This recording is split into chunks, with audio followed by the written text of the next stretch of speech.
श्रियकान्ताय कल्याणनिधये निधयेऽर्थिनाम् श्रीवेङ्कटनिवासाय श्रीनिवासाय मङ्गलम्। लक्ष्मी सविभ्रमालोकसुभ्रूविभ्रमचक्षुषे चक्षुषे सर्वलोकानां वेङ्कटेशाय मङ्गलम्। श्रीवेङ्कटाद्रिशृङ्गाग्रमङ्गलाभरणाग्रये मङ्गलानां निवासाय श्रीनिवासाय मङ्गलम्।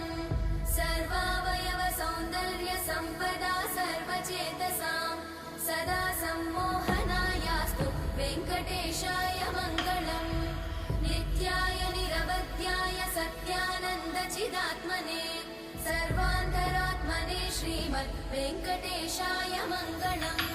स्वतः सर्वविदे सर्वशक्तये सर्वशेषिने सुलभाय सुशीलाय वेङ्कटेशाय मङ्गलम्।